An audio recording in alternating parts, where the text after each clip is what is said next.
দর্শক এ বিষয়ে আলোচনার জন্য আমাদের সঙ্গে ভার্চুয়ালি যুক্ত হয়েছেন Bangladesh garments buying house association BGB এর সভাপতি মোফাজ্জল হোসেন পাভেল। পাভেল, এ সময়ের বাণিজ্যে আপনাকে স্বাগত জানাচ্ছি। আপনাকে ধন্যবাদ। গত কয়েকদিনে দেশের অগ্নিকাণ্ডের যে ঘটনা ঘটেছে তার মধ্যে একটি হচ্ছে চট্টগ্রাম ইপিজেড, আরেকটি হচ্ছে কার্গো ভিলেজের। সেখানে শুরুতে একটু জানতে চাচ্ছি, যেহেতু খুব বেশি দিন হয়নি অগ্নিকাণ্ডের ঘটনাগুলোর, তবুও জানতে চাচ্ছি যেহেতু প্রভাবটা প্রত্যক্ষ পরোক্ষভাবে পড়ে, এখন পর্যন্ত কোনো প্রভাব পড়েছে কিনা? অবশ্যই আমি যদি বলি, জানেন যে বহির্বিশ্বে যে কাস্টমারগুলো উদ্বিগ্ন ছিল বাংলাদেশে জাতীয় ইলেকশন নিয়ে।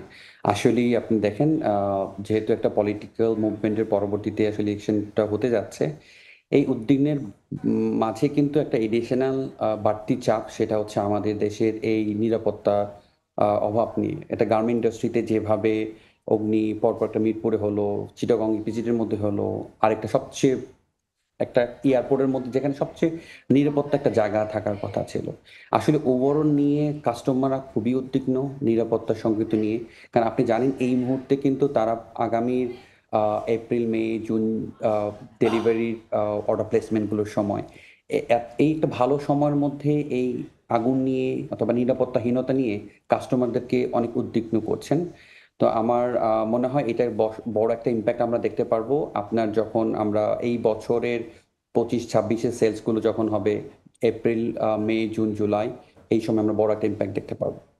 এটা তো ড্রপ হ্যাঁ, পরোক্ষভাবে আমরা দেখতে পাবো, কিন্তু যে ক্ষয়ক্ষতিটা হয়েছে তার প্রত্যক্ষ প্রভাবটা আসলে কি হতে পারে?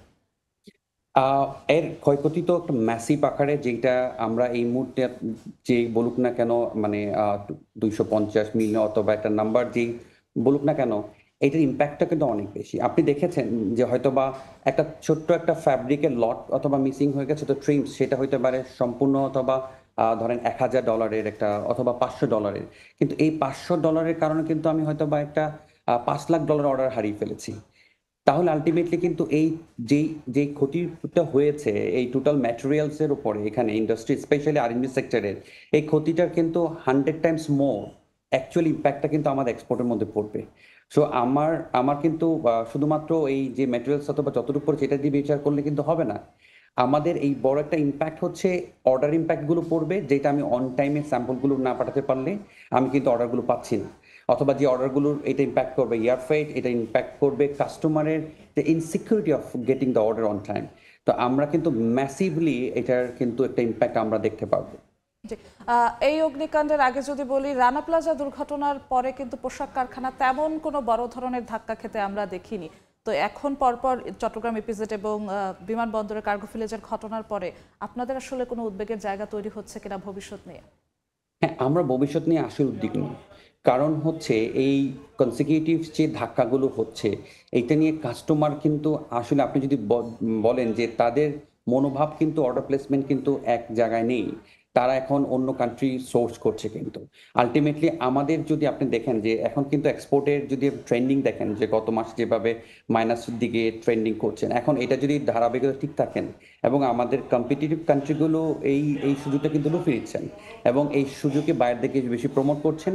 আমাদের প্রত্যেকটা বড় বড় রিটেলার যদি 5%, 10% করে বিজনেসগুলো কমিয়ে দেয় বাংলাদেশ থেকে, এটার ইম্প্যাক্টটা কিন্তু ম্যাসিভ। এটা কয়েক বিলিয়ন ডলারের কিন্তু হবে না। আপনি দেখেছেন 2021-22-এ কিন্তু আমরা $42.6 বিলিয়ন কিন্তু আমরা এক্সপোর্ট করতে পেরেছি। তার পরবর্তীতে কিন্তু আমরা ডিক্লাইন করেছি 38 বিলিয়ন, তারপরের বছরে, তারপরের বছর 36 বিলিয়ন।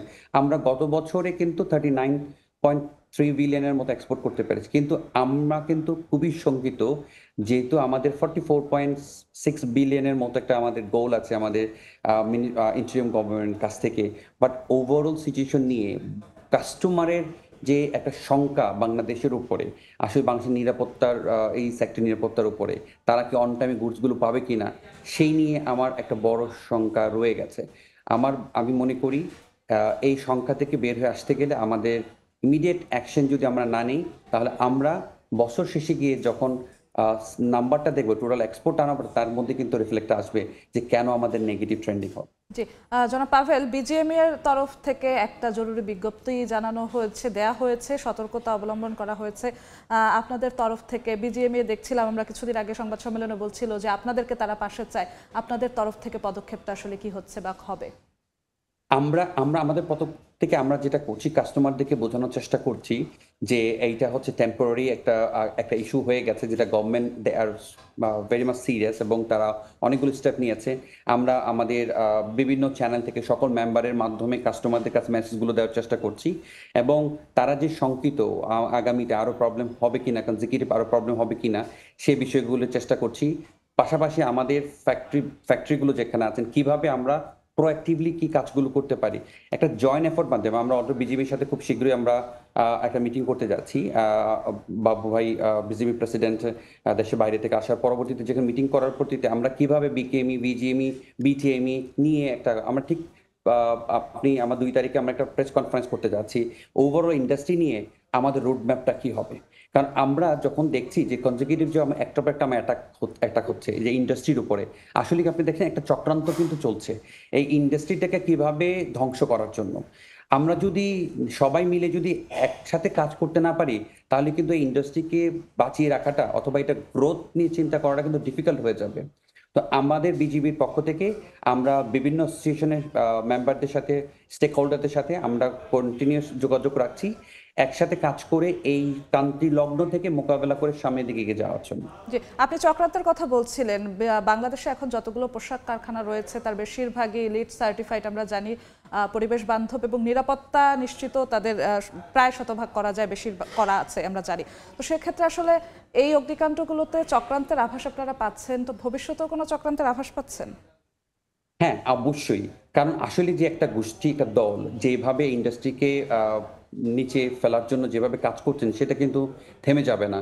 আমরা যদি মনে করি যে এইটাই শেষ ঘটনা, আমরা আর কোনো ঘটনা হয়তোবা আমরা দেখব না, এটা কিন্তু ভুল হতে হবে। আমাদেরকে কিন্তু প্রিপেয়ার থাকতে হবে যে এই চক্রান্তর হাতগুলো অথবা তারা যেন পরবর্তীতে বড় ধরনের ইনসিডেন্ট করতে না পারেন। কিন্তু দেখেন যারা কাস্টমার ইন থেকে আমরা যারা সরাসরি কাস্টমার রিপ্রেজেন্ট করছি বাংলাদেশে মেসেজ কিন্তু আসতেছে তারা উদ্বিগ্ন। এখন এই নেক্সট ইনিশিয়েটিভ অথবা তাদের কিভাবে আমরা মোকাবেলা করতে পারি এই ইন্ডাস্ট্রিতে কোনো ছোটখাটো প্রবলেমগুলো অথবা বড় প্রবলেমগুলোতে যেন মোকাবেলা করে আমরা কাস্টমারকে একটা কনফিডেন্স দিতে পারি সে লক্ষ্যে কিন্তু আমাদের কাজ করতে হবে। কারণ না হলে কিন্তু কাস্টমার কিন্তু মুখ দিয়ে যাবে আপনার। আমরা স্টিল আমরা কাস্টমার কাছে প্রিয় কেন কম্পিটিটিভ প্রাইসেস এট কোয়ালিটি এবং কমিটমেন্ট করতে পারছি। যদি আমি কমিটমেন্ট ঠিক করতে না পারি, যদি কাস্টমার অন টাইমে গোষ্ঠী নিয়ে তার স্টোরে যদি বিক্রি করতে না পারেন, আপনি চিন্তা করেন তার ক্রিসমাস প্রোডাক্ট আমার কাছ থেকে নেবেন, যদি ক্রিসমাস প্রোডাক্টটা আমার এই কনসার্নের কারণে নিরাপত্তাহীনতার কারণে যদি আমরা অন টাইম শিপমেন্ট করতে না পারি, যদি এটা জানুয়ারিতে ডেলিভারি হয় তাহলে সেই প্রোডাক্টগুলো নিয়ে কি করবেন। এই যে ট্রাস্টগুলো যখন হারাচ্ছে প্রতিনিয়ত কিন্তু তারা কি করছেন অল্টারনেটিভ রিসোর্স ক্রিয়েট করছে। যদিও প্রাইস আমাদের থেকে অন্যান্য কান্ট্রিগুলো বেশি, তাদের কিন্তু অপশন নেই। তো এর জন্য কিন্তু আমাদের অতি শীঘ্রই এটা স্ট্রং একটা স্টেপ নিতে হবে যে আমাদের জনাব পাভেল, আপনার সঙ্গে একটু যুক্ত করতে চাচ্ছি। দেশের প্রধান রপ্তানি পণ্য তৈরি পোশাক, সেক্ষেত্রে তৈরি পোশাক খাত থেকে যে পরিমাণে বৈদেশিক অর্থ আয় হয়, তৈরি পোশাক খাতকে এমন বাধার মুখে ফেললে আসলে কার সুবিধা? আপনারা চক্রান্তটা কার বিরুদ্ধে বলতে চাচ্ছেন, অভিযোগটা আসলে কার বিরুদ্ধে? অ্যাকচুয়ালি আপনি হয়তো নিজে বুঝতে পারছেন যে কোন একটা দল একটা গোষ্ঠী চাচ্ছে যে এই আমাদের দেশের অর্থনৈতিক চাকাটাকে থমকে দেওয়ার জন্য, যে প্রত্যেকের একটা এজেন্ডা থাকে। ঠিক তেমনি ওই একটা দল পিছন থেকে আমি স্পেসিফিক করে বলতে চাচ্ছি না, যেহেতু আলটিমেটলি আপনারা বুঝতে পারছেন যে আমাদের এই দল থেকে অথবা এই গোষ্ঠী থেকে আমাদের ইন্ডাস্ট্রিকে বাঁচাতে হবে। কারণ বাংলাদেশের আপনি জানেন যে 80-85% এই এক্সপোর্ট ফরেন কারেন্সি আর্ন হচ্ছে কিন্তু এই ইন্ডাস্ট্রির উপর থেকে। তাহলে আমরা চিন্তা করা যায় যে বাংলাদেশের কোর ইন্ডাস্ট্রি যদি ধ্বংস করা যেতে পারে বাংলাদেশকে ধ্বংস করতে পারবে। আমাদের এখানে কম্পিটিটিভ কান্ট্রিগুলো ইনভলভমেন্ট আছেন, আমাদের পাশাপাশি কিছু দল ইনভলভমেন্ট হতে পারেন যারা চাচ্ছেন দেশটা ধ্বংস হয়ে যাক, দেশটা স্তম্ভ হয়ে যাক, দেশটা অর্থনৈতিকভাবে ভেঙে যাক। কারণ আমাদের এই ইন্ডাস্ট্রির সাথে কিন্তু অলমোস্ট 2 কোটি লোক ডিরেক্ট ইনডিরেক্টলি ইনভলভমেন্ট আছেন। এই ইন্ডাস্ট্রি যদি ধ্বংস হয়ে যায় আপনার একটা ম্যাসাকার অবস্থান হয়ে যাবেন। কারণ আমাদের শুধুমাত্র ইন্ডাস্ট্রিতে যে 50 লক্ষ লোক কাজ করেন তা না, এই 50 লক্ষ লোকের সাথে বিভিন্ন ধরনের ইনভলভমেন্ট আছেন, ব্যাংক, বিমা, insurance, local markets, local retailers, every industry, most of the cases, they're involved with RMG sectors. তো তাদের লক্ষ্য এক জায়গায় যদি ধ্বংস করতে পারে বাকিগুলো কিন্তু অটোমেটিকলি কলাপস করবে। জি, ভবিষ্যতে সুরক্ষা আসলে তাহলে এই মুহূর্তে কি করণীয়? আমাদের নিরাপত্তা ব্যবস্থা স্ট্রংলি করতে দেখেন আমাদের গর্বের একটা কোম্পানি প্যাসিফিক জিন্স আপনি দেখেছেন যে বড় ধরনের একটা ডিজাস্টার, যে এখানে চিটাগং একটার পর একটা ইন্ডাস্ট্রিতে যে কিভাবে ফ্যাক্টরিগুলো বড় বড় প্রতিষ্ঠানগুলো যেখান দিয়ে আসলে কাস্টমার একটা চিন্তা করে দ্যাট বাংলাদেশ রিপ্রেজেন্ট করে, কিছু কিছু কোম্পানি কিন্তু তার প্রোডাক্ট তার কোম্পানি সুনাম কিন্তু আমাদের দেশটাকে রিপ্রেজেন্ট করেন, ওইদিকেও কিন্তু অ্যাটাক হচ্ছে। যে আমাদের গভর্নমেন্টের কাছে আমাদের রিকোয়েস্ট থাকবে, আপনারা জিনিসগুলো কিন্তু দেখছেন, বুঝতেছেন, কিন্তু আপনারা স্ট্রংলি কিন্তু নিচ্ছেন না। কেন এখনো এত সিকিউরিটি জায়গাগুলো আগুন লাগবে? কেন এখনো ভালো ভালো বড় ফ্যাক্টরিগুলো এই যে বিভিন্ন ইন্ধনের মাধ্যমে এইগুলো ফ্যাক্টরিগুলো বন্ধ হওয়ার আশঙ্কা থাকবেন? আমার গভর্নমেন্টের কাছে পুরো বিজিবির পক্ষ থেকে, ইন্ডাস্ট্রির পক্ষ থেকে বিনীতভাবে রিকোয়েস্ট থাকবেন, আপনারা নিরাপত্তা প্রদান করুন। আপনাদের কাছে ডিটেকটিভ ব্রাঞ্চ আছে, ইনফরমেশন আছেন, বিভিন্ন জায়গা থেকে আপনি ইনফরমেশন পাচ্ছেন, ওগুলো নিয়ে স্ট্রংলি আপনারা কাজ করুন এবং আমাদেরকে নিরাপত্তা দিন। আমি একটাই কথা বলছি, আমাদেরকে নিরাপত্তা দিন, আমাদেরকে পলিসিগত সাপোর্ট দেন, আমরা আপনাদেরকে বৈদেশিক মুদ্রা এনে দেবো। আমাদের দেশ সোনার দেশ, এই দেশ থেকে $100 বিলিয়ন এক্সপোর্ট করা সম্ভব, শুধু কিন্তু আমাদেরকে জনাব পাভেল, আমরা একদম শেষের দিকে চলে এসেছি। 1 মিনিট একটু জানতে চাচ্ছি আপনার কাছে, যেহেতু বিশ্ব বাণিজ্যে এক ধরনের বাণিজ্য যুদ্ধ চলছে বলা যায়, যুক্তরাষ্ট্রের শুল্ক আরোপ থেকে শুরু করে সবকিছু নিয়ে যখন টিকে থাকার লড়াই চলছে, সেই মুহূর্তে দেশের অভ্যন্তরীণ এই পরিস্থিতিতে কতটা প্রভাব পড়বে, এবং সেক্ষেত্রে আপনি নীতিগত সহায়তার কথা বলছিলেন, কি নীতিগত সহায়তা আপনারা চান? একদম 1 মিনিটে। আমরা প্রথমত হচ্ছিল আমাদের বহির্বিশ্বে যারা আমাদের কম্পিটিটিভ কান্ট্রিগুলো দেখেন, ওরা কিন্তু স্পেশালি আপনি ইন্ডিয়া দেখেন, তারা কিন্তু ফাইট করছে ইউএস এর কাছ থেকে ট্যারিফ রিডাকশনের কারণে। ওরা কিন্তু অলরেডি ইউকে এর সাথে সাইন আপ হয়ে গেছে এফটিএ, যেখানে ওরা ওদের যে 9.5% এক্সট্রা যে ট্যারিফ দিতে হচ্ছে, ডিউটি দিতে, সেটা কিন্তু তখন আলটিমেটলি কিন্তু ইউকে মার্কেটে যদি তারা 9.5% কমে যায়, they will be very competitive, especially তারা ইন্টারসেন্টিক প্রোডাক্ট, জার্সি, ড্রেস, ব্লাউজেস, এই কাইন্ড অফ প্রোডাক্টগুলো, সেখানে কিন্তু বড় একটা ইম্প্যাক্ট বাংলাদেশে পড়বে। আমেরিকার সাথে যদি ট্যারিফে নেগোসিয়েশন করে আমরা সবাই ইয়েতে আছি যে ওরা আর ওদের ট্যারিফটা কমে যাবে, কমে গেলে কিন্তু এই ইউএস এর কাস্টমারগুলো কিন্তু ইন্ডিয়াতে আবার ঝুঁকে যাবে। তো সেক্ষেত্রে কিন্তু বাংলাদেশের যে অর্ডারের ফ্লোটা, সেই ফ্লোটা কিন্তু কমার সম্ভাবনা থাকবে। কারণ বাংলাদেশে কিন্তু তারা রাজনৈতিকভাবে, পলিটিক্যালভাবে হোক অথবা দেশের অভ্যন্তরীণ সিচুয়েশনে কিন্তু তারা শঙ্কিত আছেন। আমরা যে পলিসিগত সাপোর্ট চাচ্ছি, দেখেন এই সংগীতের মাঝে যেখানে ইন্ডাস্ট্রিকে বাঁচিয়ে রাখার জন্য আমরা মানে এই দলগুলো, স্টেক হোল্ডারগুলো প্রতিনিয়ত যুদ্ধের মতো কাজ করছেন, তার মাঝখানে আমাদের আছে এলডিসি গ্রাজুয়েশনের সময় চলে আসে 2026-এ। আমি বারবার বলছি, আমি সবসময় বলবো, এলডিসি গ্রাজুয়েশন হবে আমাদের জন্য একটা আত্মঘাতী সিদ্ধান্ত। আমরা গভর্নমেন্টের কাছ থেকে যদি এলডিসি গ্রাজুয়েশনটা যদি আমরা পুশব্যাক না করি 2030 সাল পর্যন্ত, আমাদের জন্য আত্মঘাতী হামলা হবে, ইন্ডাস্ট্রির জন্য একটা বড় ধাক্কা, সেটা আমার মনে হয় না আমরা সামাল দিতে পারবো। জি, আপনাকে অসংখ্য ধন্যবাদ আমাদের সঙ্গে যুক্ত হওয়ার জন্য। আপনাকে ধন্যবাদ। দর্শক, আমরা আলোচনা করছিলাম তৈরি পোশাক খাতে সাম্প্রতিক বিভিন্ন অগ্নিকাণ্ড থেকে বিভিন্ন ঘটনার প্রভাব নিয়ে। এই নিয়ে আলোচনার জন্য আমাদের সঙ্গে ভার্চুয়ালি যুক্ত হয়েছিলেন Bangladesh garments buying house association BGB এর সভাপতি মোয়াজ্জেম মোফাজ্জল হোসেন পাভেল।